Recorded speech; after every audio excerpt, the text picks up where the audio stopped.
Nós tivemos aqui, isto aqui está muito mau tempo. Nós tivemos aqui várias baixas e também houve aqui 2 problemas de pais de mães e de pais que tiveram que ir ao hospital e, portanto, isto está menos que o costume. Mas o grupo, aqui estamos famílias, estamos 6 famílias, mais ou menos. Hoje estamos aqui 6 famílias. 7 famílias. 6 famílias. Pronto. Mas nós no total somos à volta de umas 11, mais ou menos. Perfeito. 11 famílias. Uhum. A ideia, hoje, depois desta... Não, quer dizer, atenção, só para explicar. A parte do ensino doméstico está no princípio dos princípios, portanto. Há muitas pessoas que estão aqui também para ver o que é isto e o que é que vai acontecer. E nós estamos a recolher dados, nós estamos a apoiar muito no Danilo. Uhum. E o Danilo também já se expôs a colaborar mesmo com o Mater Puríssima, no que for necessário, e portanto nós, só para dar aqui um contexto português, nós aqui em Portugal o ensino doméstico está regulamentado, ao contrário do que acontece no Brasil, não é? O que ele está regulamentado para ser controlado. Por isso, quem quer fazer homeschooling, tem aqui estamos a ver se somos inteligentes o suficiente para tirar o que é de bom do homeschooling sem nos pormos nas garras do Estado. Na prática é isto. É a fase em que estamos. Perfeito. A parte que falta estamos aqui a querer ganhar know-how, por isso estamos a ouvir a Olinda, na parte pedagógica e na parte da questão, na ajuda, nas ferramentas para a educação. Na prática é isso. Agora, perfeito. Já aprendo. Eu vou. A minha sugestão é que eu faça uma apresentação de 1 hora e, ao fim, vocês possam fazer algumas perguntas pontuais que muitas das vezes ficam ali, né? Perturbando a nossa paz. Então, se vocês tiverem alguma pergunta, podem fazer ao fim da apresentação, caso ela não seja respondida durante, tudo bem? Sim. Vocês entendem perfeitamente o meu sotaque? Sim. Se eu falar muito rápido, vocês podem me interromper, porque às vezes eu me empolgo, falo muito rápido, fica confuso, não tem problema. Podem me avisar que eu retomo o raciocínio. Tá bem? Então, vamos lá. O meu nome é Olinda, eu tenho 33 anos, sou casada e mãe de 5 filhos. Quando eu tive a minha primeira filha, ela já tem 10 anos, né? Eu fiquei muito preocupada, porque ela ia para a escolinha, eu trabalhava, mas eu percebia que aquilo não era normal, aquilo não era o ideal, né? Eu saía de casa às 6 horas da manhã, aqui no Brasil é tudo muito longe, demorava 2 horas para chegar no trabalho, e demorava 2 horas para voltar do trabalho. Então, ela ficava na escola das 6 da manhã às 6 da tarde. E ela tinha 2 aninhos apenas. E aquilo me incomodava, mas eu não tinha esclarecimento para entender por que me incomodava. Era apenas uma inquietação de mãe, que eu acho que é um movimento muito comum entre aquelas que começam o homeschooling. Porque o primeiro movimento que a gente tem é um estranhamento. A gente fica meio inquieto, olha, isso aqui não está muito bom, eu não sei direito o que eu não sei explicar, mas me incomoda. E aí eu comecei a procurar e pesquisar sobre a possibilidade de educá-la em casa. Aí eu saí do trabalho e comecei a trabalhar em casa, né? Já com a parte de educação. Mais especificadamente a alfabetização, que é uma das minhas especialidades. E conforme eu fui estudando e pesquisando, o que a gente vai conhecendo quando a gente vai se aprofundando nesse assunto? É que existe um sistema educacional mundial, né, que não é só do Brasil, que não é só da Europa, mas ele é mundial, ele é sistêmico, que foi feito para não educar, né?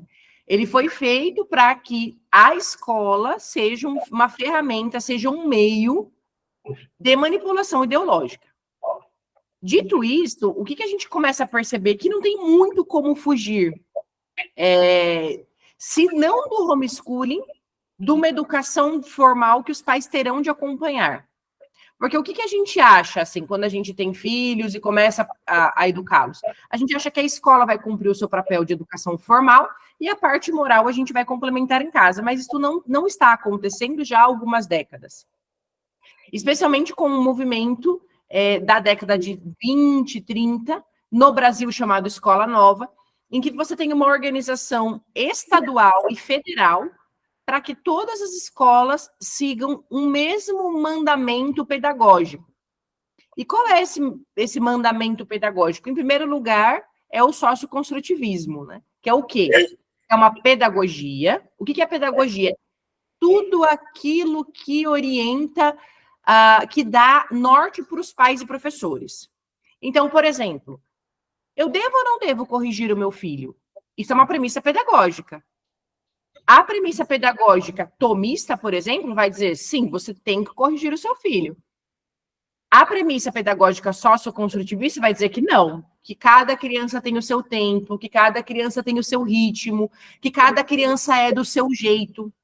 Então, veja, ainda que uma mãe não conheça o construtivismo, quando ela decide, por exemplo, não corrigir, ela está caminhando junto com o construtivismo. Ela pode não saber disto.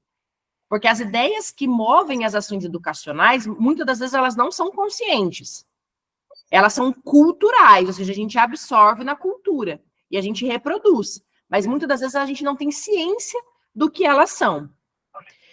E o ensino escolar, sistematicamente falando, ele foi feito para obedecer todo esse movimento pedagógico que nasce ali no começo do século XX.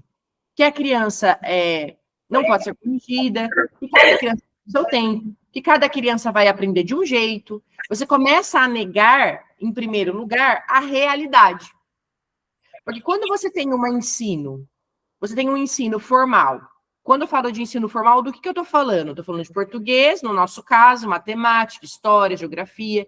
É isso aí também, né? Certo? Ciências, isso é o ensino formal. O que o ensino formal pressupõe? Ele pressupõe uma realidade, e essa realidade, ela é independente da minha visão, independente da visão do aluno, e o aluno vai aprender aquela realidade. Então, o que é a lua, o que é o sol, o que são as estrelas, quais são os tipos de vegetação, o que é história. Esse é o ensino formal, que pressupõe uma realidade. Com o construtivismo, qual ideia? A ideia de que esse conhecimento a criança vai construir com a sua percepção, com o seu ponto de vista. Então, vocês podem observar que, geralmente, os materiais didáticos, eles vêm com perguntas do tipo, tem um texto para a criança ler, aí logo as primeiras perguntas são assim, o que você faria se fosse o personagem? Ou, no lugar do fulano, qual seria a sua reação? Conte um pouco da sua experiência em situações parecidas. Veja, é um ensino totalmente subjetivo. Você ignora a realidade concreta daquele texto, daqueles personagens, daquela estrutura das frases, da oração que a criança precisa aprender. Então, este problema do construtivismo, ele é geral, ele é universal. E ele gera uma série de problemas sociais. Por quê? Porque a criança começa a acreditar que tudo depende da interpretação dela. De como ela se sente, do que ela acha, do que ela vê, e não da realidade concreta em si. E quando a gente fala realidade concreta, a própria realidade, a gente pensa no quê? Logo no que nos fornece a própria educação tomista. O tomismo, ele é realista. Ele vai partir sempre da realidade dada por Deus. Essa realidade existe e me resta conhecê-la. E me resta aprofundá-la o máximo possível. Quanto mais a criança cresce, mais ela deve aprender. Por isso que a gente tem as séries, as divisões e etc. Então, qual que é um dos maiores problemas do construtivismo que já adentrou todo o sistema escolar? Ele gera jovens rebeldes. Gera jovens que acham que podem opinar sobre qualquer coisa, que podem tirar a conclusão que quiser, que podem fazer raciocínios como bem entendem. Isto é o preparo perfeito para as ideias revolucionárias, para as ideologias. Porque a partir do momento que você relativiza o conhecimento e você diz que não há realidade, não há conhecimento específico, não há concretude, e sim interpretações, então cada um pode interpretar como quiser. Quando você vem com ideias como ideologia de gênero, por exemplo, essas crianças estão prontas para aderir. Porque elas ficaram 9, 10, 11 anos na escola entendendo que tudo depende do seu ponto de vista. Quando no ensino fundamental 2 ou no ensino médio eles começam a incutir a ideologia de gênero, é muito fácil. Porque o jovem já está pronto para pensar da seguinte maneira: o importante é o modo como eu me sinto. O importante é a maneira como eu me relaciono com o ambiente. Se eu me sinto assim e me sinto bem, então pode. O importante é ser feliz, etc. Vejam, o que muitas das vezes os pais e os formadores não veem, não percebem, é que a ideologia de gênero ela é só um sintoma de um problema muito maior e estrutural que já começa a ser feito logo nos primeiros anos do ensino infantil. Você não vai conseguir colocar a ideologia de gênero para um jovem que foi bem formado, 10, 11 anos. Porque ele tem critérios de avaliação para saber se um raciocínio está certo ou errado. E é possível fazer isso com criança pequena. Exemplo, você está ali com crianças de 9, 10, 11 anos estudando português, né, língua portuguesa. Então, via de regra, nós temos as nossas alterações, principalmente de pronúncia, mas a estrutura da nossa língua é a mesma. Então, a gente está ali ensinando para a criança que em toda oração existem 2 elementos essenciais: sujeito e o predicado. O sujeito vai falar sobre a coisa ou a pessoa, e o predicado vai declarar alguma coisa sobre a coisa e a pessoa. E aí você começa a fazer um trabalho com a criança só de trabalho de classes gramaticais. O que é um substantivo, o que é um verbo, o que é um artigo, o que é um pronome. Se essa criança tem um contato de 4, 5 anos com um estudo profundo da língua dela, quando alguém lá no ensino médio vem com uma afirmação completamente contraditória, a criança tem condição de dizer, mas a sua afirmação é incorreta. Você não consegue concordar nem os elementos da oração. Então, eu não vou acreditar em você. Agora, quando você manipula a linguagem, quando você relativiza a linguagem e relativiza todas as outras áreas do saber, você já prepara o jovem para que ele acredite em qualquer ideia que aparecer. E este problema não é um problema apenas da escola. Se nós prestarmos bem atenção, acontece conosco também. Quantas vezes a gente não se deixa levar por uma ideia, acredita nela, e dali um tempo você fala, nossa, mas aquilo não fazia o menor... Hoje eu vejo que não fazia o menor sentido.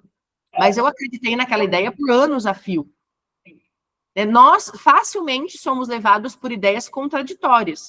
Vocês imaginam crianças pequenas, que não têm condição de raciocinar por si mesmas. Então, o que a gente pode dizer da escola atual, isso em nível mundial, é que ela foi feita e preparada para não ensinar. Ah, mas na escola do meu filho, a disciplina de história é boa, o professor de história é bom. Eu não duvido. Eu acredito, sim, que há bons professores espalhados pelo mundo, bem intencionados, bem formados, e que querem, sim, dar um ensino decente para os filhos. Mas esses professores são exceção. E esses professores não podem, não conseguem lidar contra todo um sistema educacional. Então, por mais que o professor seja bom, por mais que o professor ensine, na hora de aplicar a prova, ele não pode criar uma prova sozinho, ele vai ter que usar a prova do sistema apostilado do colégio. Ele vai ter que seguir as orientações da coordenadora pedagógica. Então, nós temos duas possibilidades possíveis para sair desse sistema. Quais são? Fundação de colégios católicos bons ou homeschooling. Dentro do sistema, você só consegue fugir se você tiver muito tempo de anos e de formação e estudo. Porque daí cada prova, cada apostila, cada matéria no caderno você sabe averiguar. E isso não é fácil de fazer. Né? Isso não é fácil de fazer. Então, para os pais que precisam fugir desse sistema, existem dois caminhos. Né?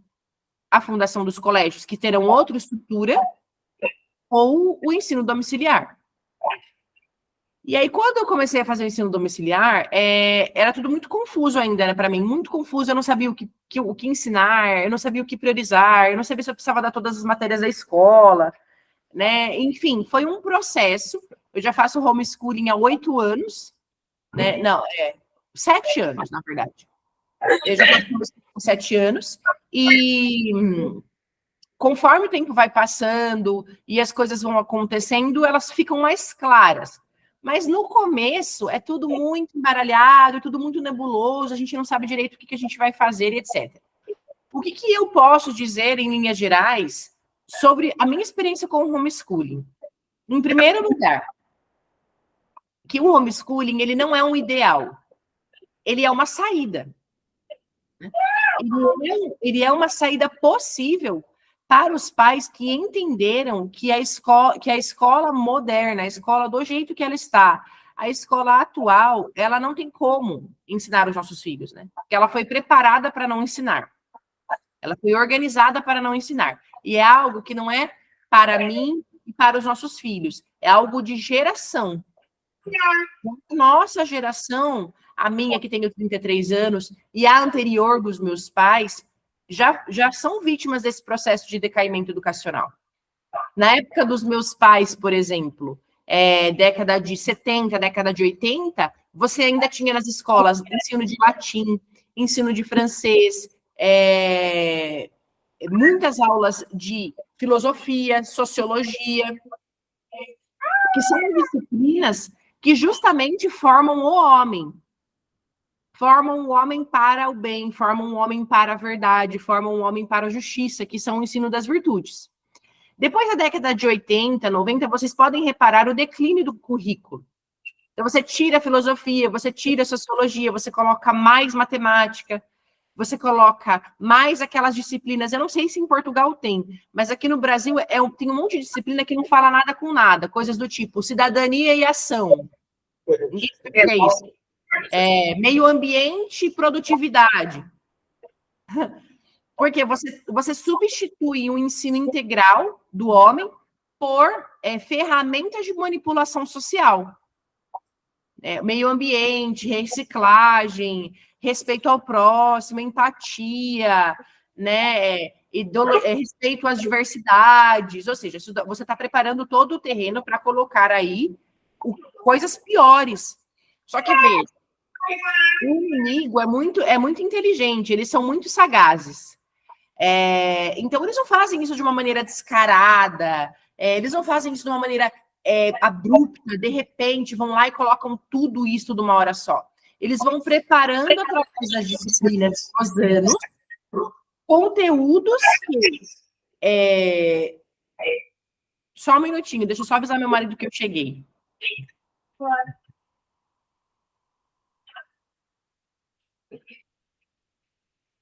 Eles vão colocando disciplinas que vão permitindo com que esses raciocínios sejam aceitos pelas crianças e também pelos pais. Porque os pais chegam nas reuniões de escola e pais que não têm uma formação básica. Aí a professora fala assim, olha, esse semestre a gente vai ter uma disciplina nova, em que nós vamos ensinar ações de cidadanias para os nossos filhos, para que eles aprendam a respeitar o próximo, para que eles aprendam sobre o bem comum, para que eles aprendam sobre o respeito às diferenças. Os pais ouvem isso e, veja, não parece ter nada de mal. Ah, tudo bem, eu quero que meu filho seja um bom cidadão, eu quero que meu filho seja uma pessoa respeitosa. Só que isso está camuflando uma outra ideia por trás. seja, é uma coisa muito engenhosa, né? Muito bem feita. Você tem professores que participam de formações semanais há décadas para tudo isso. Não é uma coisa assim do nada. O que isso nos ensina? O que isso nos ensina? Isso nos ensina que o nosso caminho, ele é análogo. Em que sentido? Não adianta a gente achar que a nossa família vai salvar o mundo, que nós seremos o bastião da educação, que em 5, 6, 7 anos nós vamos lutar contra todo o sistema educacional que está em vigência há 60 anos. Isso é uma ilusão. O que nós temos que fazer é o seguinte: é entender o problema, entender como funciona tudo isso, e aí a gente fazer um processo análogo do outro lado. Então, eu vou começar a formar famílias, essas famílias começam a formar outras famílias, que começam a formar outras famílias, e aí você vai estabelecer o quê? Uma oposição enraizada. Porque o que eu vejo muito nessa área educacional do ensino propriamente dito católico é que tem muita gente que se ilude e que é entusiasta. Então, pensa assim, eu vou lá, eu vou fazer homeschooling, eu vou tirar meu filho da escola, eu vou estar em casa e acabou. Não é assim que funciona. No primeiro problema que você tem, você desiste. Eu costumo dizer uma coisa, é o seguinte, o pessoal da esquerda, os ideólogos, né, os socioconstrutivistas, eles têm muito a nos ensinar. Por quê? Porque eles são muito pacientes. Eles não têm pressa. Eu vou dar um exemplo para vocês. Jean Piaget, alguém aqui já ouviu falar em Jean Piaget? Sim. Jean Piaget, eu preciso assumir que ele era um gênio. O que ele fez, basicamente? Ele pegou todos os conceitos educacionais e pedagógicos e substituiu aqueles conceitos por nomes próprios que ele deu, vindos da biologia. Então, por exemplo, o que a gente tinha na filosofia? Educação moral, educação do caráter. O que é a moral? O que é o caráter?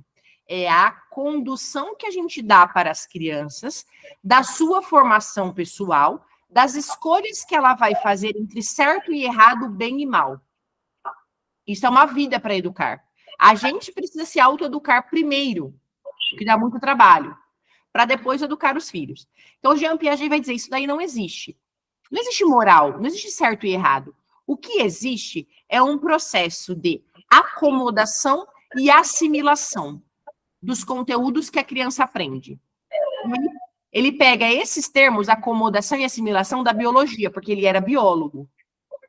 E daí ele vai escrever livros e mais livros e mais livros e mais livros, assim, cerca de dezenas, só para substituir termos por outros biológicos. Porque ele vai dizer que a filosofia e a sociologia não existe. O que existe é a biologia, é a ciência. E o Jean Piaget, ele vai influenciar toda a pedagogia do século XX. Toda a pedagogia do século XX. Então, por exemplo, essa ideia muito comum entre nós, com certeza vocês já ouviram falar assim, ó. Cada criança tem o seu tempo. Já ouviram isso? Já. Piaget. Isso é de Piaget. A base teórica está em Piaget. Porque ele vai dizer que existem fases de desenvolvimento e essas fases não podem ser violentadas. Então, por exemplo, você não pode ensinar para uma criança pequenininha, de 3, 4, 5 anos, que ainda não estão na idade da razão, você não pode ensinar para ela que bater no outro é um erro. Por quê? Porque ele vai dizer o seguinte, porque essa é uma visão que você tem. A criança ele vai dizer o seguinte, a criança não tem o cérebro maduro para entender isso. Quem de vocês já não ouviu falar assim? Até os tantos anos, o nosso córtex pré-frontal não está moldado ainda, então nós não temos condição de aprender isso, não temos condição de aprender aquilo. Porque essa ideia de Piaget coloca a biologia acima da moral. Entende? Estão entendendo? Sim. Então você coloca a biologia acima da moral. E veja, todo mundo foi aceitando isso. Só que Piaget, como eu estava dizendo, ele não tinha pressa. Ele passou 40 anos só formando diretores de escola. Semanalmente. Ele se reunia com diretores de escola e passava, ponto a ponto, todos os novos conceitos, todas as novas definições, todos os novos critérios que os professores tinham de observar no aluno, etc. Aí, depois de 40 anos, quando ele acabou essas formações, aqueles diretores que estavam com ele há muito tempo estavam prontos para formar outros. Né? E o que isso nos ensina? Nos ensina que, muitas das vezes, do nosso lado, a gente acha que com 1 mês, 2 meses, 1 ano, a gente vai resolver todos os problemas educacionais da sociedade. Não vamos. Isso é impossível. Porque você não tem como desconstruir essas coisas erradas para construir uma pedagogia decente de uma hora para outra. Então, a primeira coisa que pais e professores precisam ter na cabeça antes de começar a pensar num projeto educacional, seja ele domiciliar, seja ele escolar, é o seguinte: não vai ser rápido. Não vai ser de uma hora para outra. Eu preciso estar disposto a fazer uma formação, a me formar, a estudar, para que aos poucos e progressivamente, eu consiga preparar um caminho educacional que seja uma alternativa para o que a gente tem hoje. O homeschooling aqui, ele ganhou muita força há mais ou menos uns 10 anos atrás, né? E então, muita gente começou a perceber esse movimento da escola, começou a perceber que não daria para manter os filhos dentro do sistema, e começou a estruturar um caminho possível dentro dessas condições. Então, a gente começou a ter uma grande produção de material didático, muita gente falando sobre o assunto e etc. E também muita gente no meio do caminho abandonou. Por quê? Porque ficou com teve essa falsa ideia de que as coisas se resolveriam rápido, de que, né, rapidamente poderia se estruturar um novo sistema educacional. Um pai e uma mãe que vão entrar no homeschooling precisam ter na mente o seguinte: eu vou poupar os meus filhos da presença de um professor. Então, eu preciso suprir isso. Né? Não necessariamente com todas as matérias, não necessariamente dando qualquer assunto, todos os assuntos, todas as disciplinas, todas as matérias, mas eu vou ter que estudar. Eu vou ter que estudar, assim, o mínimo para poder ensiná-los.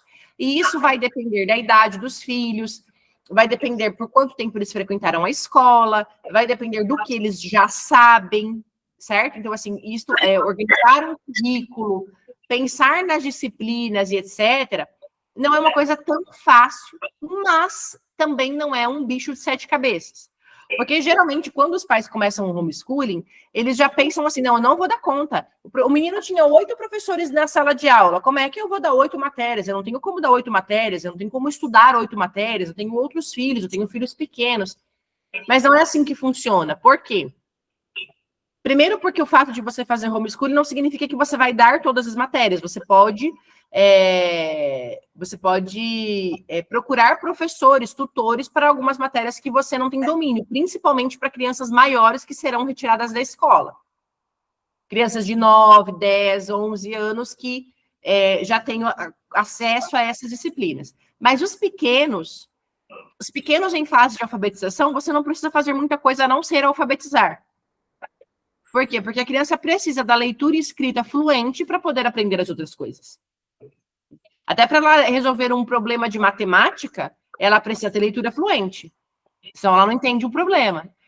Qualquer outra matéria, ela vai ter que ter leitura fluente. Então, esse é o primeiro problema, essa primeira demanda que os pais e professores têm de encarar no homeschooling.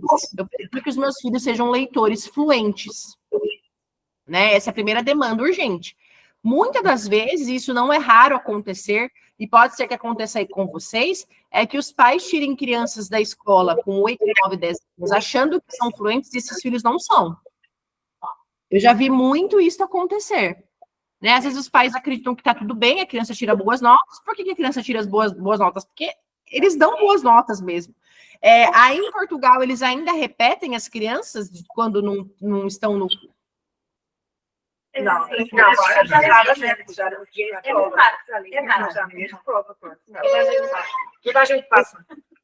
eu acho que eu entendi. Passa, eles vão passando. Inclusive, esse passar de ano é socioconstrutivista. Veja, se não existe realidade concreta, se não existe verdade, se não existem conteúdos a serem fundamentalmente conhecidos, qual é o sentido de você reprovar? Não tem sentido. Vejam só. Veja se fica claro isso para vocês. Para o que o socioconstrutivismo propõe, eles são coerentes. Entendem? Porque eles propõem que a criança tem o seu tempo, que ela aprende do seu jeito, que a interpretação que ela faz da realidade é dela. Então, qual que é a lógica de você reprovar? Não tem lógica. Você só pode reprovar e fazer prova e ficar ali supervisionando o que o aluno sabe ou não sabe, se você acredita que existe um conteúdo a ser conhecido. Entendem isso? Se você não acredita que existe uma realidade a ser conhecida, então todo o sistema de prova, avaliação e reprovação não faz sentido. Então, dentro dessa perspectiva, eles são coerentes com as ideias deles. Coisas que muitas vezes faltam entre os católicos. Coerência. Coerência entre o que nós acreditamos e o que nós fazemos na prática. Eu cansei de ver pais e mães católicos muito bravos e revoltados porque na escola o professor corrige. Veja, isso é incoerente. É claro que o professor tem que corrigir. Senão o seu filho não vai aprender. Então, conforme a gente vai abrindo as janelas desse assunto da educação, a gente vai percebendo que o buraco é muito mais embaixo do que a gente pensa. É muito mais embaixo. Porque se fosse só ideologia de gênero, por exemplo, você tinha uma questão para resolver, que já é grave, mas era uma. Mas não é só isso. Você tem todo um problema linguístico organizado para que a criança não entenda o que ela lê. Entender o que lê é uma coisa muito difícil de fazer. Você precisa ter algum refinamento intelectual. Porque senão você lê, e aquelas palavras se amontoam. Né? Isso já aconteceu com vocês? Você lê um livro, lê muitas páginas, mas aí você não... Você fala, olha, eu não sei o que ele está falando. Isso já aconteceu com vocês?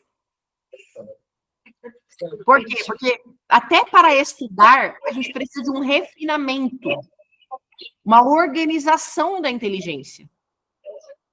E isso tem níveis linguísticos, isso tem níveis psicológicos. Por exemplo, um pai que trabalha o dia inteiro, com muita demanda do trabalho, com criança para cuidar, para sustentar, ele não vai ter como se dedicar a uma vida intelectual.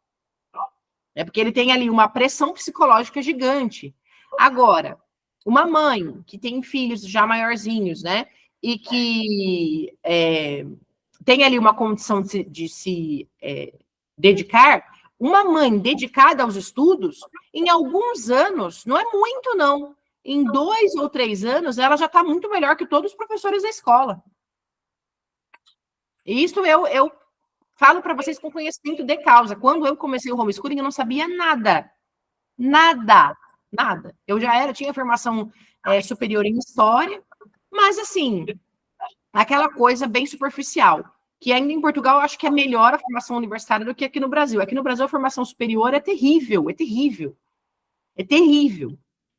Vocês não aprendem nada na faculdade. Então, uma mãe que se dedica ao estudo, né, se propõe a fazer um caminho, em 2, 3 anos ela está muito bem. Ela está muito apta, ela só não pode ter pressa.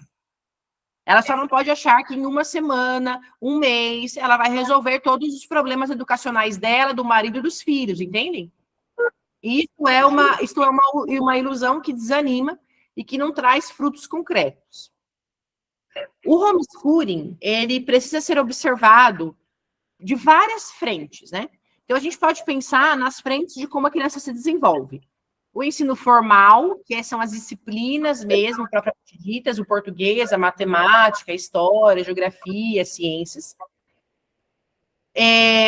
A frente social, porque a escola desempenha uma função social, as crianças têm amizades, as crianças têm contato com outras pessoas, as crianças brincam com outras crianças, que no homeschooling vai gerar uma lacuna, né? Então, os pais precisam ali ter essa consciência de que terão de levar os filhos para encontrar com outras crianças, brincar com outras crianças, né, e etc. E a parte moral, que já é dos pais e que muitas vezes essa escola pode complementar, que é a formação do caráter, né, junto com a formação espiritual, que na teoria, a gente poderia confiar na igreja. Aqui no Brasil não dá para confiar, porque as escolas paroquiais de catequese são terríveis. Eu não sei como é aí. Aí são boas? Não. Mais ou menos. É difícil que eles venham lá catequese. Os catequistas são voluntários. Os catequistas são voluntários. Eu costumo brincar assim, bem na nossa vez, né? Bem na nossa vez tá tudo revirado. Bem na nossa vez, não dá para confiar na escola, não dá para confiar na paróquia, não dá para confiar. Não dá para confiar. A nossa esperança tem que ser mesmo a graça de Deus, porque é a única coisa que pode nos ajudar, nos sustentar de fato, né? Porque o ensino superior é ruim, o ensino escolar é ruim, o ensino paroquial é ruim. Vejam, por que isso aconteceu? Porque isso foi preparado para acontecer. Até algumas décadas atrás, as crianças faziam primeira comunhão com 7, 6 anos de idade, que era depois da idade da razão. Agora, aqui no Brasil, elas fazem com 11, 12 anos. Por quê? Porque Piaget diz que a criança só pode escolher por si mesma, só pode elaborar raciocínios depois dos 11. Então, até na igreja, até na catequese, essas ideias ganharam espaço. Foram ganhando espaço para serem colocadas em prática. Você veja, criança de 8 anos, 9 anos, já tem plena condição de confessar-se e comungar. Você olha para uma criança de 8 anos, 9 anos, que tem um desenvolvimento natural, você vê que ela entende o que ela está fazendo. Ela percebe os efeitos das suas escolhas. Ela percebe que ela pode manipular a situação. Por que essas crianças já não estão na catequese confessando e comungando? Elas vão fazer isso com 11 anos. Elas já estão há 3, 4 anos, pelo menos, pecando. E só vão ter acesso aos sacramentos já maiores. Então, veja, não é um problema, é uma estrutura inteira que precisa de pessoas, não massa, não grandes grupos, indústrias, patrocinadores, mas pessoas que comecem a perceber e ir por um caminho paralelo a este, né? Que é o caso dos pais e professores que começam a fazer um caminho de formação individual ou em pequenos grupos que se fortalecem, se estabelecem, começam ali a desenvolver uma formação. Essa é a formação, tanto do ponto de vista moral, quanto do ponto de vista espiritual, que eu acredito que é o que o Danilo esteja fazendo, né, com vocês, um caminho moral, quem é o homem, qual a finalidade da educação, de onde vier, qual é a natureza humana, qual é a finalidade da educação, como o homem se desenvolve, o que é inteligência, o que é vontade, essas coisas que o Danilo deu para vocês, certo? É aquela coisa mais ou menos que a gente pensa assim, por que eu não aprendi isso desde que eu era pequeno, né? Tem que aprender isso depois de velho, adulto. Como é que eu não sabia que eu tenho emoção, vontade, inteligência, memória, não é? Enfim. Mas também não devemos e não podemos ignorar essa formação intelectual, que começa pela linguagem. E por que começa pela linguagem? Porque nós precisamos estabelecer ideias concretas e claras. E a gente não consegue fazer isso se cada um fala de um jeito. Vejam, nós só nos entendemos aqui nessa conferência porque falamos o mesmo idioma, ainda que com algumas diferenças de sotaque, mas nós falamos o mesmo idioma. Se eu estivesse falando em francês, quem não fala francês não entenderia. Se vocês me respondessem em alemão, eu não entenderia. Ou seja, a linguagem ela permite uma comunicação de ideias. Então, essa linguagem ela não pode ser de qualquer jeito, ela precisa de algum modo ser exata. Ela precisa ter lógica. Se ela não tem lógica, cada um fala uma coisa. E as ideias ficam confusas. A gente não sabe na prática o que aquilo significa. Então, a formação intelectual não pode ser desprezada.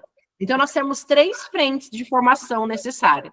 A formação espiritual, a formação moral e a formação intelectual. E elas só se separam para a gente poder falar sobre elas. Mas elas estão ao mesmo tempo na nossa humanidade. Estão ao mesmo tempo na nossa humanidade e estão ao mesmo tempo no modo como nós educamos os nossos filhos. Não é assim?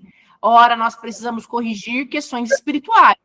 Ora, nós precisamos conduzir questões morais. Ora, nós precisamos conduzir questões intelectuais. Quer ver um exemplo disso? Criança pequena de 3, 4 aninhos, você fala com ela determinadas coisas e ela não entende. Você olha para ela e você vê que ela não está te entendendo.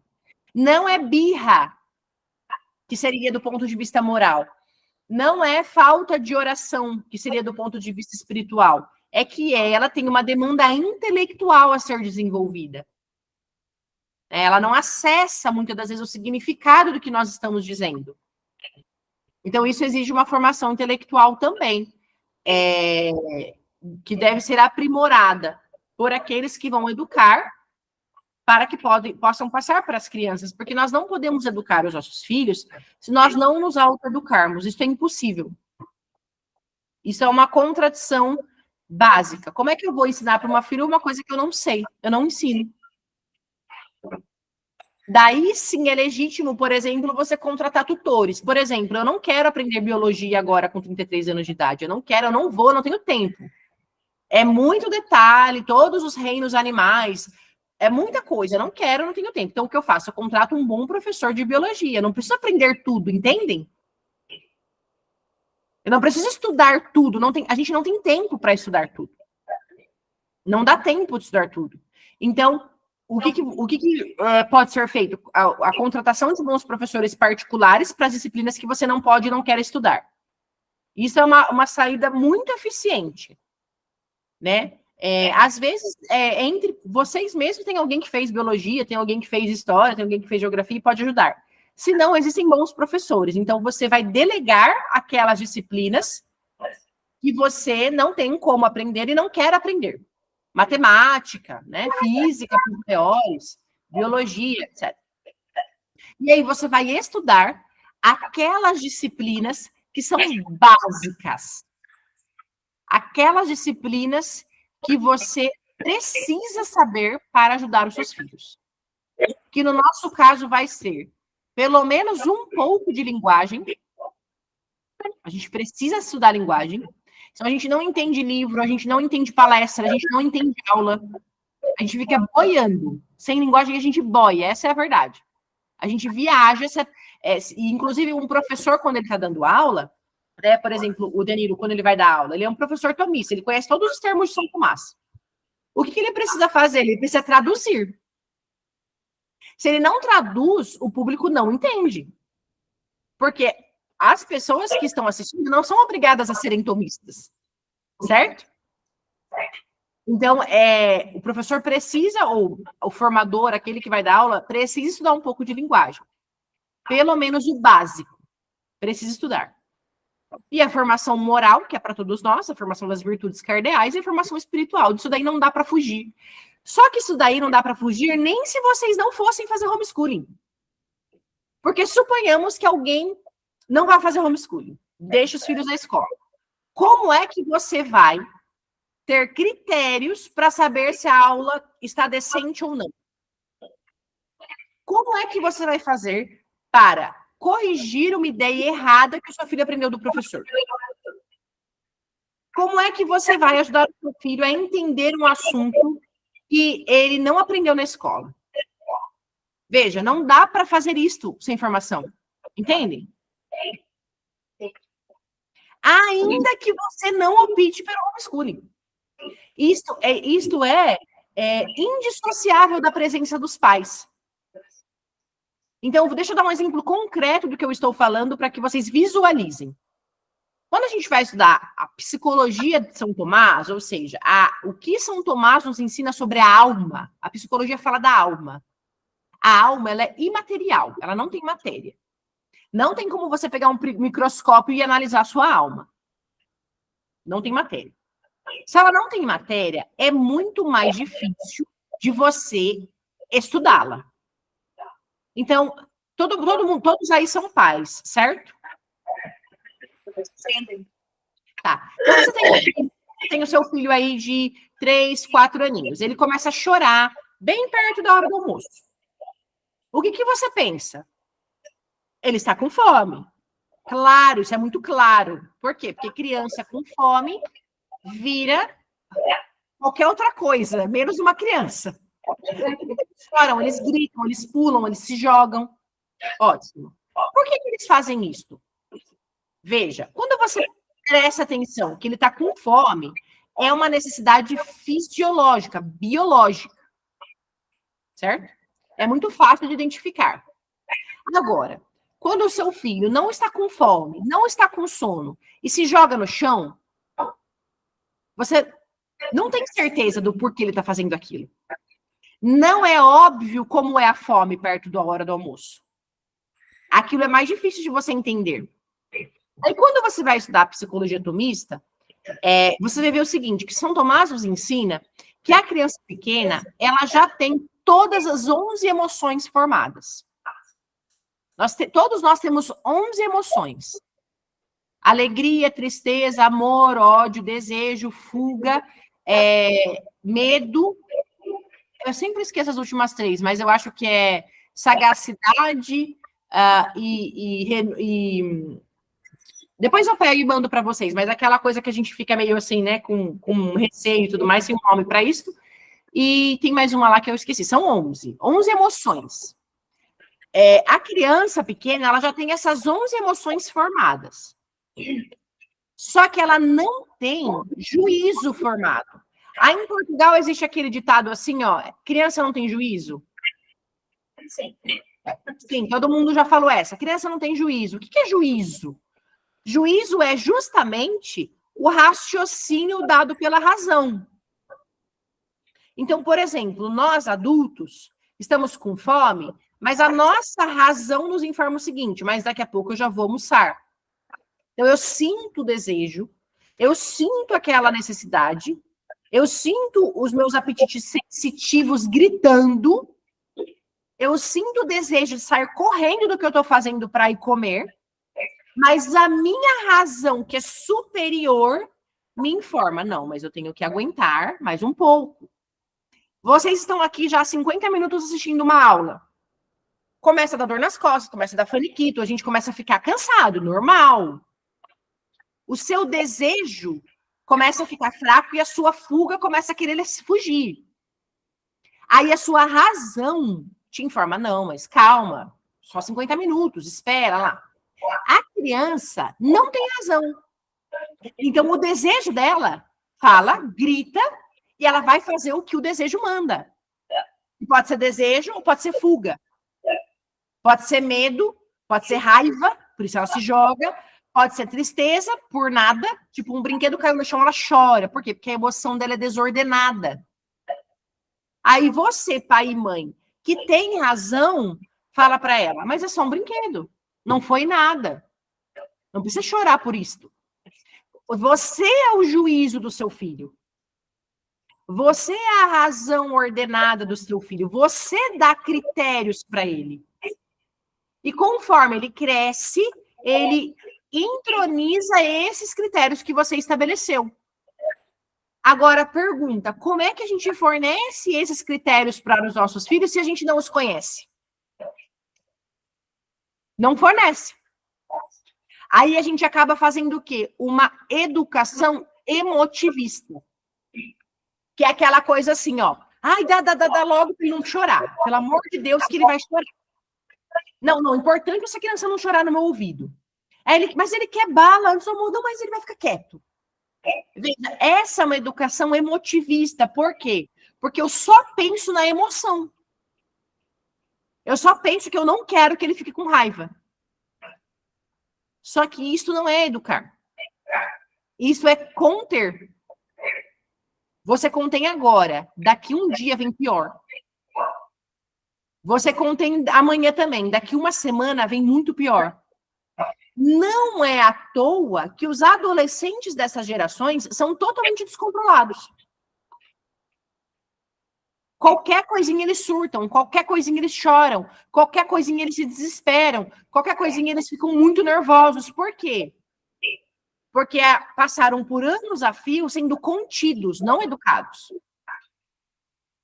É muito diferente você conter e controlar de você educar. É algo muito mais trabalhoso, muito mais difícil, muito mais consciente. Só educa quem tem consciência do que está fazendo. Se você não tem consciência do que você está fazendo, você está reproduzindo técnicas de controle. Você não está decidindo por si mesmo, racionalmente, o que você vai fazer. E isso a psicologia tomista nos fornece. Ela vai nos fornecer tudo, desde de quando é bebê até a adolescência. Cada uma das fases do desenvolvimento da criança, a psicologia tomista nos ensina. Então, por exemplo, a criança dos 3 aos 5 anos, ela começa a desenvolver memória e consciência. Que memória? Memória moral. Memória moral. Não pode bater no fulano, não pode bater nos outros gratuitamente, né? Então, ela começa a desenvolver aos 6, 5 anos, ou seja, dos 3 aos 5 anos é a idade que a gente precisa insistir muito em critérios. E muitas das vezes o pai pensa assim, imagina, é pequeno, não está entendendo nada do que está fazendo, é só uma criança de 5 anos, deixe o menino ser criança. Veja, esta frase que eu acabei de falar agora, ela é um raciocínio inteiro piagetiano. Um raciocínio tomista seria, vamos agora trabalhar melhor os critérios, para que a criança reforce os critérios, que ela conheça e entenda o que é o bem, o que é a verdade, o que é o amor, né? É uma outra coisa. Então, por que eu estou dizendo tudo isso? Porque dessa formação moral, os pais não têm como fugir. Você pode colocar na melhor escola de Portugal. A escola não vai dar isso. Entendem?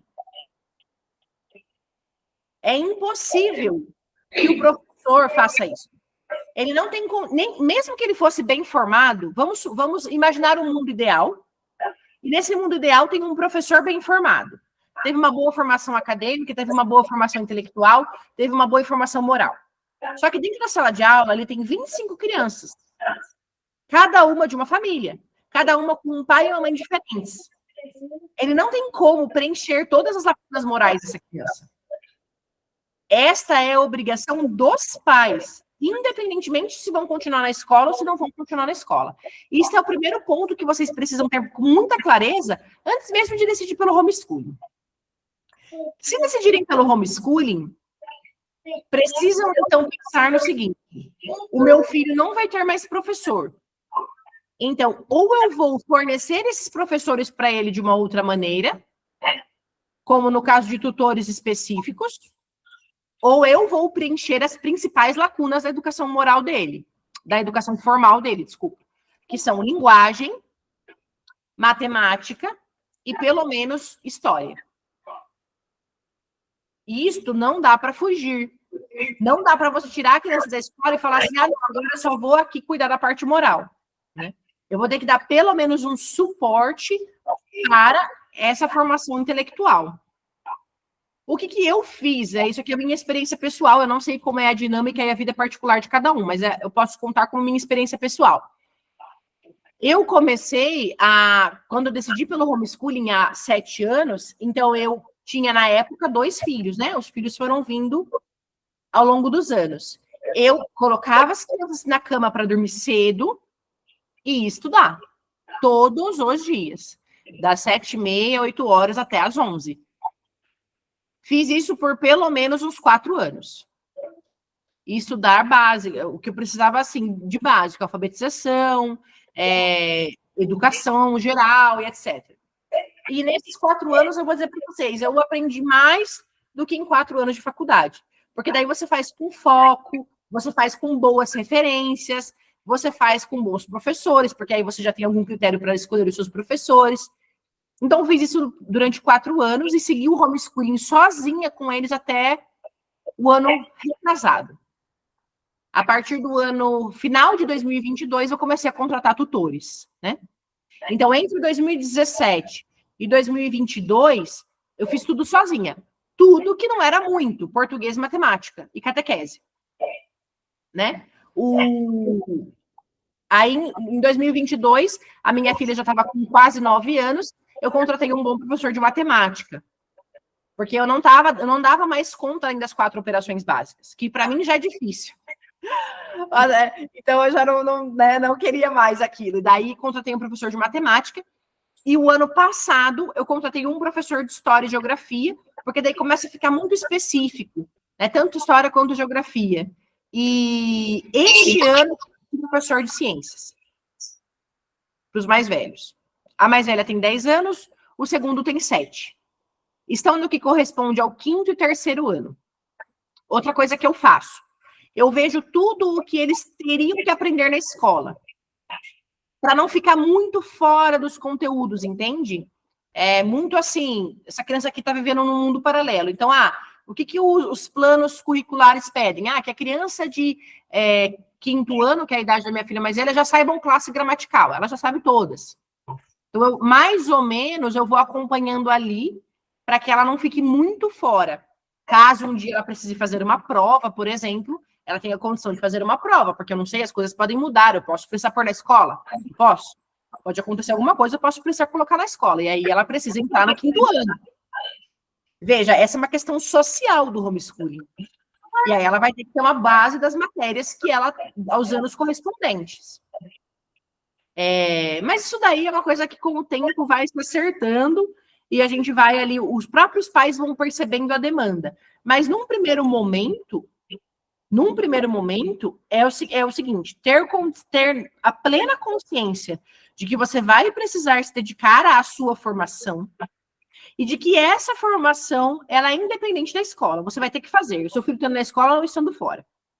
Se você tirar da escola, você vai precisar dar um foco na educação formal, que eles estando na escola, você não precisaria tanto. Agora, qual que é o prejuízo, e isso a gente precisa falar, né? Qual que é o prejuízo da gente manter na escola?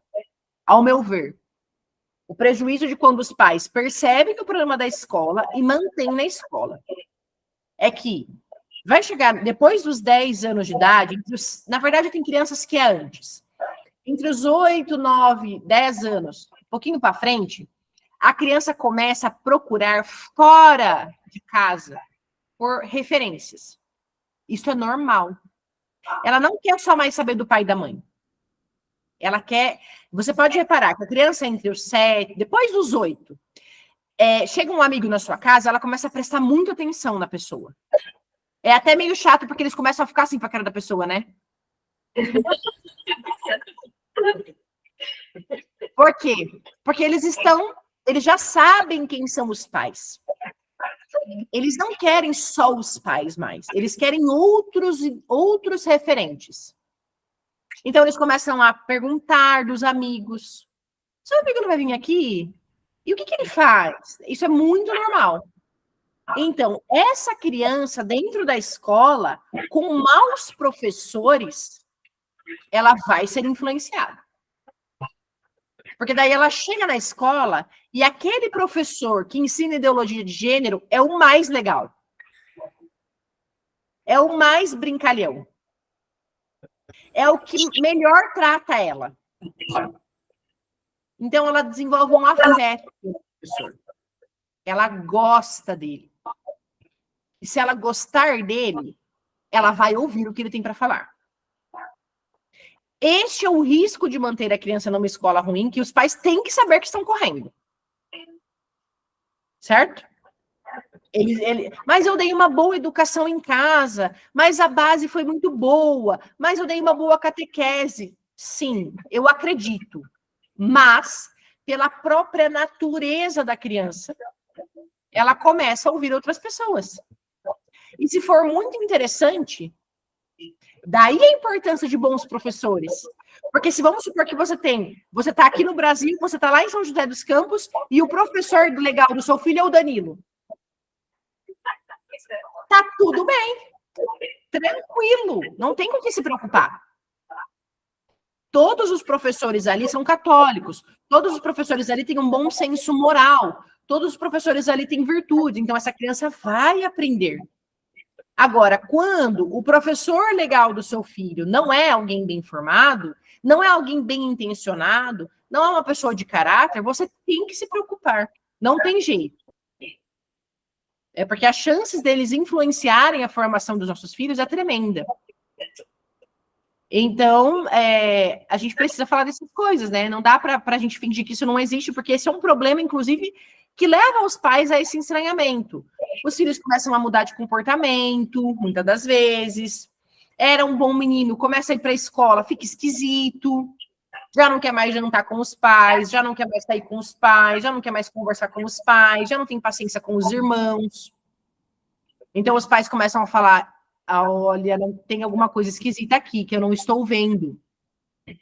E esse descobrir, né, se dá pela formação. Por essa formação integral que eu comentei. Eu já fiz uma hora de exposição. Se vocês quiserem fazer as perguntas, eu estou à disposição. É melhor acabar o tempo a dizer. Já acabou o tempo a dizer? Ou? Não, eu já acabei. Assim, é claro que assim, para cada um desses temas que eu apontei, daria para a gente conversar horas, entendem? Então, vamos conversar só sobre as fases de desenvolvimento da criança. Isso é um dia. Do 0 aos 2, dos 3 aos 5, dos 5 aos 7, dos 7 aos 14. Vamos conversar só sobre linguagem. Dá mais 2 dias, né? Que a gente vai conversar o que é a linguagem, quais são os elementos da comunicação humana, o que é um sujeito, o que é um predicado, o que é um verbo, o que é uma frase, né? Então, assim, vejam, eu mostrei um mapa geral. Para cada um desses assuntos, a gente precisaria, né, de muito tempo. Então, assim, como a gente não tem esse tempo hoje, a minha ideia foi mostrar esse pano de fundo. Então, neste pano de fundo, eu já terminei. Faço uma pergunta para vocês. Ficou claro? Sim. Eu posso fazer uma pergunta que vai fechar a questão. Primeiro, agradecer muito, porque foi de facto muito rico. A abertura de perspectivas e tudo mais. Mas, indo à questão, e uma vez que está disposta também a falar da sua experiência pessoal, e nós podemos beneficiar disso, queria perguntar-lhe como é que consegue combater esse problema, como que é, por um lado, o isolamento social em relação a, enfim, podemos correr o risco de estar a criar os nossos filhos de uma bolha, não é? E deles se sentirem um bocadinho estranhos noutros meios. E, por outro lado, a ausência do professor, porque, de facto, no ensino tradicional, o professor tem um papel importante e nós ainda tivemos algum privilégio, eu sinto privilegiada com as pessoas que tive, sobretudo no ensino primário. E mesmo na escola secundária também beneficiei de bons professores. Como é que nós podemos oferecer aos nossos filhos referências adultas ou jovens quando, de facto, quando optarmos por nos tirarmos da escola? Como é que nós nos podemos dar essas referências? Como é que faz isso? Ou que tem algumas ideias do que seria ideal? Deixa eu ver se eu entendi. Ela quer saber assim, se a gente escolhe pelo homeschooling, como que nós vamos fornecer aos nossos filhos bons exemplos de professores, outras referências externas, para que eles também não sejam criados numa bolha. É isto? Sim, sim. E mesmo no convívio com outras crianças. Qual é a estratégia que utiliza com a família?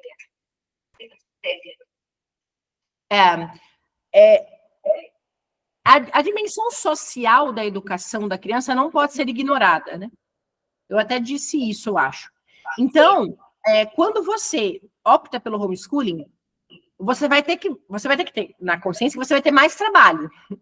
Porque, por exemplo, a criança que vai para a escola, ela já chega na escola, ela já brinca, ela já conversa, né? Ela já tem ali um amiguinho, ela já tem um convívio com crianças diferentes dela, de famílias diferentes e tal. Quando ela está no homeschooling, não. Então, você vai precisar fornecer a ela convívio com essas crianças, com outras crianças. Então, por exemplo, existe muito aqui no Brasil grupos de famílias homeschoolers. Eu faço homeschooling e mais umas 4 ou 5 famílias fazemos. Então, nós nos reunimos uma vez por mês. Tem uma outra que mora perto da minha casa, que nós nos vemos semanalmente. Então, as crianças brincam, as crianças conversam, as crianças interagem. Elas mantêm uma amizade, que também é importante, que a escola geralmente fornece. Eu vou falar para vocês uma coisa que aconteceu comigo. Antes, no começo, nos primeiros 3 anos, eu só convivia com famílias católicas, né? Só com famílias católicas que tinham os mesmos princípios. Mas, com o tempo, você vai vendo que não dá para você poupar os seus filhos de um contato com a realidade. E o mundo não é feito só de famílias católicas. Né? Então, e por que eu digo isso? Porque senão a gente começa a criar um mundo paralelo. E, né, uma realidade paralela. E isso também é ideologia. Isso também é ideologia. Né? O mundo não é só católico. Então, eu não posso fazer os meus filhos acharem que todo mundo é católico. Isso é uma mentira. Certo? Então, o que eu sempre tomei cuidado? Que eles tenham professores católicos. Professores, porque o professor, ele exerce uma autoridade sobre a criança. E tenham professores que eles, que não sejam eu. Né? Então, por exemplo, eles também fazem educação física presencial, então eles têm um professor de educação física, né? Eles fazem luta, então eles têm um professor de luta. O professor de luta, eu não sei se é católico, eu acho que não também. Mas é um bom professor, uma pessoa que você vê que tem caráter, né? Que é ali bom, íntegro, honesto. Então, eles têm esse contato com outras pessoas.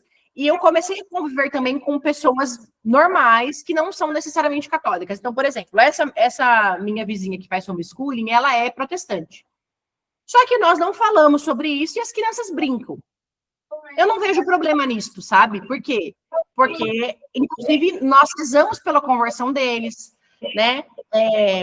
Eles são respeitosos, eles não falam nada, ela não fala nada, as crianças não falam nada sobre isso.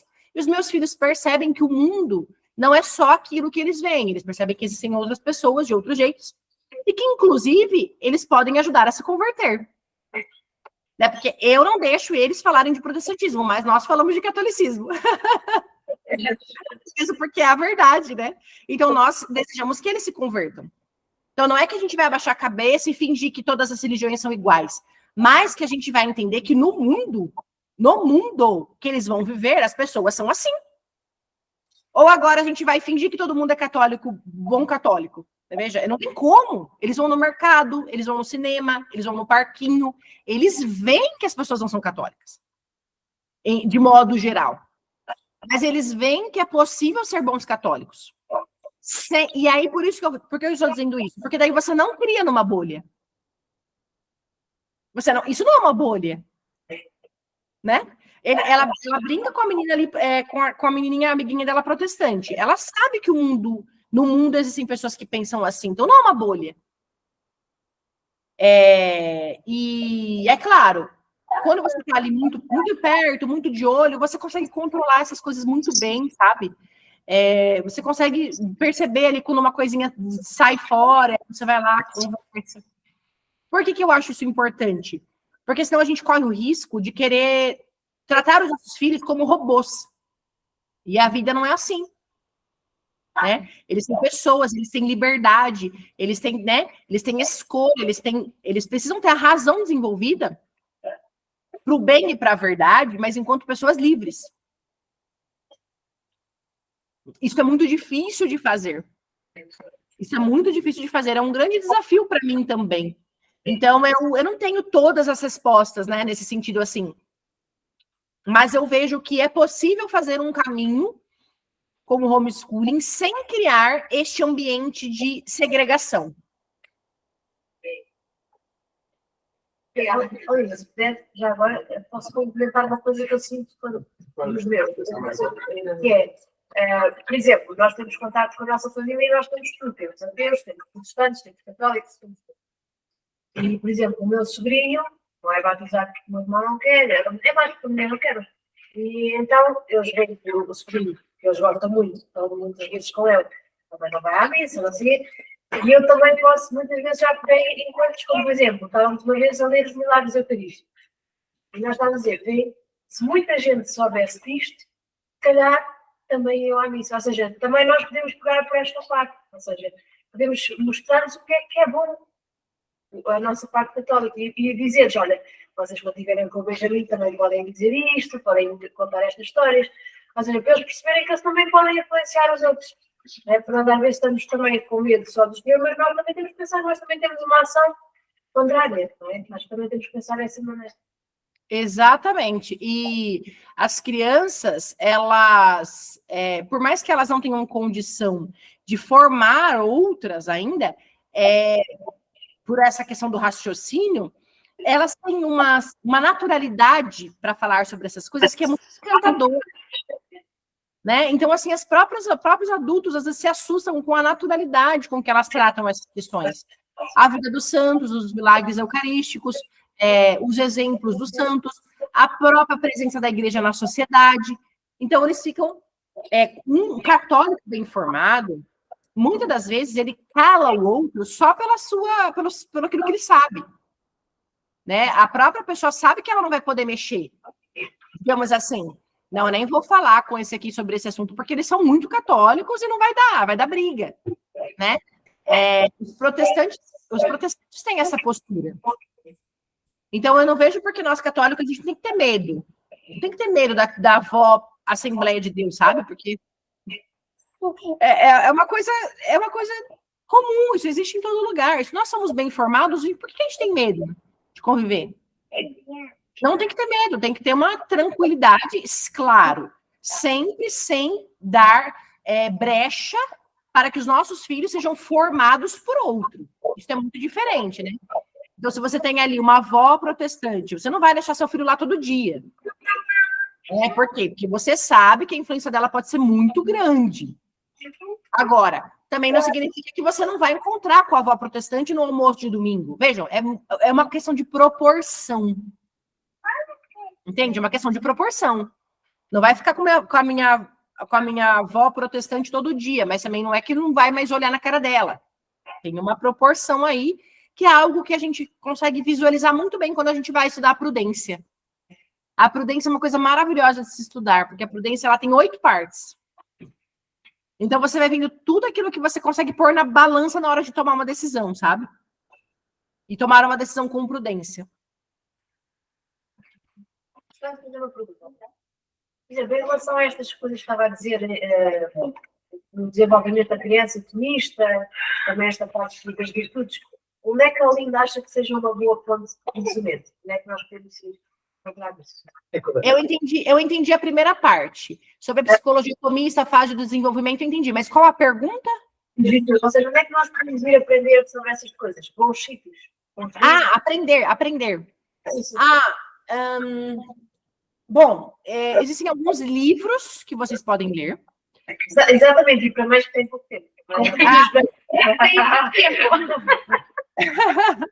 Só que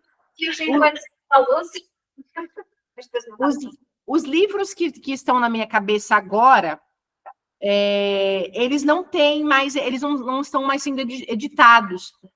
Eu dei algumas aulas, eu tenho um clube de mães, e nesse clube de mães eu indiquei esse livro. Aí todas as mães do meu clube compraram o livro e ele esgotou, que é justamente 2 livros que falam sobre esse desenvolvimento da psicologia tomista.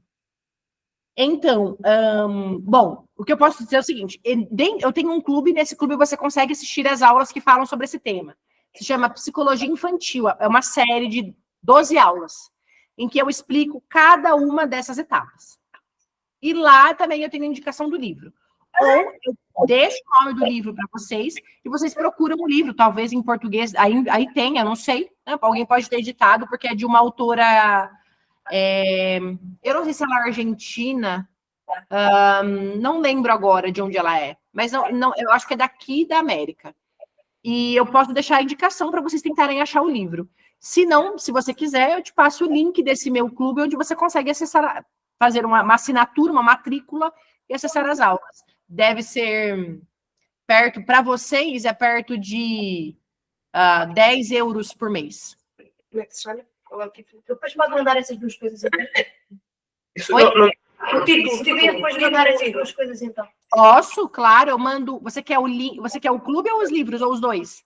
Livros, os 2. Tá bom. Então eu mando para o senhor Miguel. Posso mandar.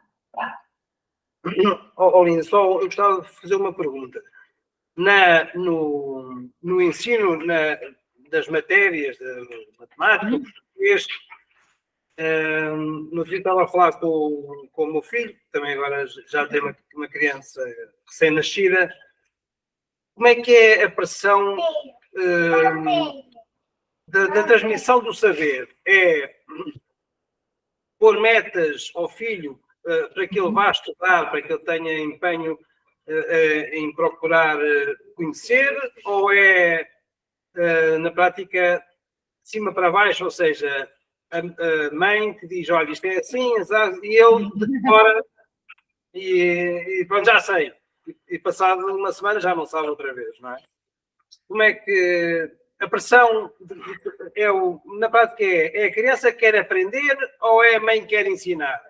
Perfeito. Muito boa a pergunta, seu Miguel.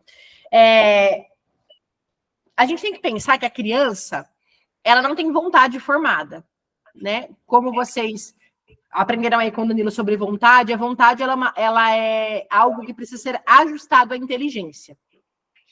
Então, é muito comum que a criança, por exemplo, vamos pegar uma criança pequenininha, né? Uma criança ali de 4, 5 anos. Quando ela começa a estudar, e ela tem um hábito de estudo, ela se acostuma. Ela simplesmente entende que ela tem que estudar. Então, por exemplo, a minha terceira filha tem 5 aninhos. De tanto ver os irmãos estudando, ela já sabe que ela tem que estudar. Então, assim, ela não me deu trabalho nenhum. 0. Porque ela simplesmente mora numa casa que todo mundo estuda todo dia. Então, ela já sabe que terminou de tomar café, tem aula. Veja, isso já faz parte da formação dela, como, sei lá, escovar os dentes e almoçar. Ela não me deu nenhum problema para estudar. A mais velha me dá muito trabalho até hoje. Porque é a mais velha. Então, assim, muitas das vezes não entende direito por quê. Ai, mas por que eu tenho que aprender isso? Ai, mas isso é muito chato. Isso é normal, isso é esperado da criança.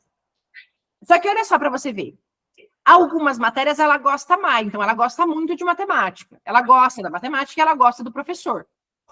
Então o professor manda a lição, ela já vai fazer sozinha. Ela fala, eu tenho a minha lição de matemática para fazer. E já faz e já manda para o professor. Comigo, que é português, que é aquela coisa que ela já está numa etapa um pouco mais avançada, que é mais difícil, eu concordo, ela já fica assim, né? Normal. Só que aí o que eu faço? Eu faço as duas coisas. Às vezes eu falo, filha, é difícil mesmo, é ruim mesmo, tudo que é difícil é chato, porque enquanto você não domina, é chato. Depois que você domina, é maravilhoso. Eu agora, adulta, quando comecei a estudar psicologia atomista, eu ficava assim com a cabeça doendo, porque para mim aquilo era tudo muito novo. Depois que eu aprendi, é maravilhoso, é uma coisa impressionante.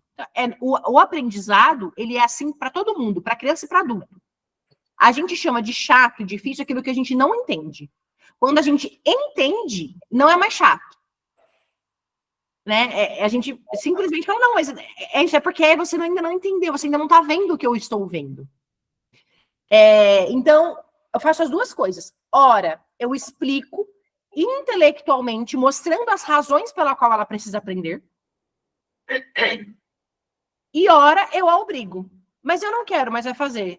Mas eu não quero, mas vai fazer. Veja, tem horas ali, tem situações que não é negociável, não é... Precisa fazer e pronto, precisa cumprir. E se estivesse na escola, faria. Dependendo da escola, faria. Por que comigo vai ficar nesse impasse, né? Então, depende. A criança quer aprender? Nem tudo. Nem tudo ela quer aprender. Porque ela tem vontade. Ela tem vontade, ela tem emoção. Há coisas que ela não quer aprender que você pode ceder. Isso você não quer aprender biologia, daqui a um ano você estuda. Agora, tem coisas que você não tem como decidir. Por exemplo, linguagem. Entende? Os pais são a reta razão dos filhos. Os pais são o juízo do filho. Os pais mostram para os filhos aquilo que sozinho eles não veem. Eles não têm condição de enxergar. Isso é um grande desafio, mas é possível, é um caminho possível.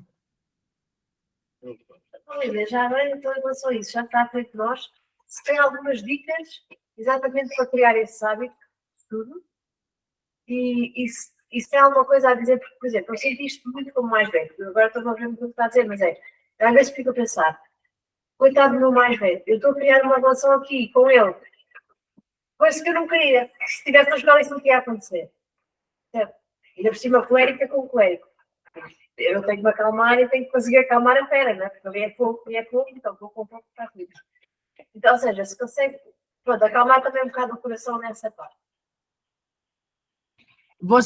Eu não sei se eu entendi. Você quer dicas para o trato pessoal ali com os filhos? O mais velho. O mais velho. Hábitos, pelos vistos, com o mais velho. Quantos anos ele tem? É 7. 7? Ele começou agora, basicamente. 7 anos é a idade que eles começam a querer enfrentar os pais. Por quê? Porque é justamente a idade da razão. O que é a idade da razão? É quando eles começam a perceber que as próprias escolhas, decisões e impressões têm efeito na realidade. Antes da idade da razão, eles não percebem isso. Eles agem por imitação e impulso, basicamente. Depois do 7, eles começam a pensar. Por exemplo, minha mãe fica muito brava se eu peço as coisas perto da hora do almoço. Mas ela não fica tão brava se eu peço à tarde. Então, eu vou começar a pedir tudo que eu quero à tarde. Eles começam a raciocinar. E geralmente é para fazer besteira. Geralmente é para o erro. Dificilmente eles começam a fazer as coisas para o bem. Porque eles ainda não têm como, né? Não tem critério. Então, é uma fase desafiadora. Mesmo crianças que eram dóceis, parece que depois da idade da razão, eles ficam indóceis. Isso é normal, isso é esperado. Então, o que você precisa fazer? Essa razão está sendo formada. Então, é você que precisa formar esta razão com os seus critérios. Bem, mal, certo e errado, justo e injusto. E esse trato com o filho mais velho, a partir da idade da razão, ele precisa, ao mesmo tempo que ser mais paciente, porque você precisa entender que tem uma demanda nova surgindo, ele precisa ser mais firme. Porque o seu filho de 7 anos precisa perceber que ele não tem voz de autoridade dentro de casa, que não é ele que decide, que não é ele que, né, que são os pais, é você que manda, é você que decide, você é a mãe, você educa e ele é educado. né? Então, assim, ao mesmo tempo que você tem que ter uma paciência, entendendo que agora é mais difícil para ele assimilar tudo, você precisa ser firme no sentido de que ele tem que entender que não é porque ele está entendendo que ele vai mandar. Então, eles ficam mais imbativos, eles ficam mesmo mais difíceis de corrigir, né? Nessa fase. É normal, mas ele precisa justamente da sua firmeza. E essa firmeza sua vem com esses critérios. Bom, muito bem. Alguém tem mais alguma pergunta? Só mais uma. Então, só se temos alguma dica que ajuda a criar hábitos. Algumas dicas práticas que ajudam a criar hábitos. Dicas práticas. Ok. No hábito de estudo. Para o hábito do estudo. Horário fixo. Horário fixo é muito bom, por quê? Porque se você tem um horário fixo, você não precisa ficar brigando todo dia. Ele já sabe. Mas eu não quero, mas você sabe que esse horário é o horário de estudar. Então, às vezes, eles vai reclamar nas primeiras semanas. Dali algumas semanas, eles nem reclamam mais, porque é um hábito. Tanto quanto almoçar, jantar, se trocar, brincar. Horários fixos. Horários em que eles estejam menos cansados, né? Então, à tarde, geralmente, os meus estão mais cansados. O estudo não costuma fluir muito. Então, deixa o estudo da parte da manhã, deixa um horário fixo, deixa um horário que eles estão menos com fome, né? Ali, logo depois do café da manhã, ou logo depois do lanchinho da manhã, junto com o lanche da manhã. Um lugar fixo também. Então, uma mesinha ali, que ele já sabe que todo dia vai estudar ali. Uma mesa sem muito brinquedo à vista, sem muita coisa que distrai a vista.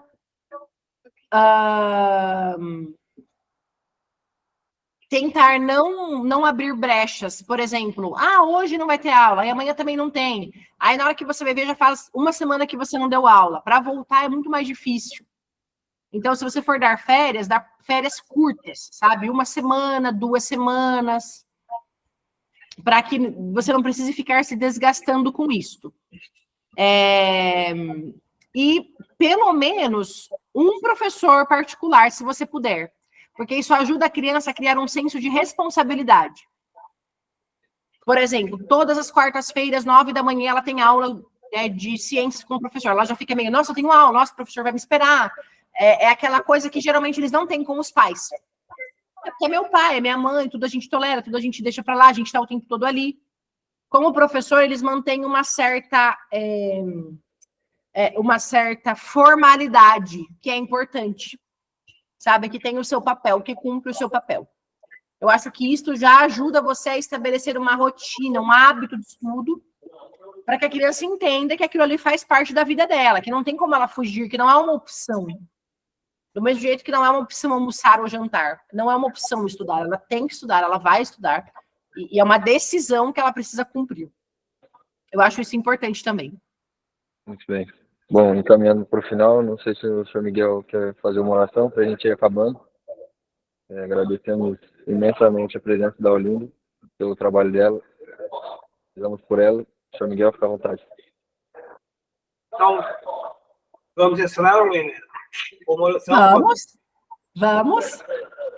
Depois para a frente, falamos offline para ver como é que havemos de nos mantermos em contato, está bem? Perfeito, claro, estou à disposição no que eu puder ajudar. Então, em nome do Pai, do Filho e do Espírito Santo. Amém. Amém. Pai nosso, que estás no céu, santificado seja o vosso nome. Venha a nós o vosso reino, seja feita a vossa vontade, assim na terra como no céu. O pão nosso de cada dia nos dai hoje. Perdoai-nos as nossas ofensas, assim como nós perdoamos a quem nos tem ofendido. Não nos deixes na tentação, mas dai-nos mal. Amém. Ave Maria, cheia de graça, o Senhor é convosco. Bendita sois vós, bendito é o vosso Jesus. Santa Maria, Mãe de Deus, rogai por nós, pecadores, agora e na hora da nossa morte. Glória ao Pai, ao Filho e ao Espírito Santo. No princípio, agora e sempre. Amém. Pronto, Linda. Obrigado por tudo. Obrigadíssima, Linda. Obrigada! Foi um prazer, uma alegria. Não sei quando tirei da cama mais cedo hoje.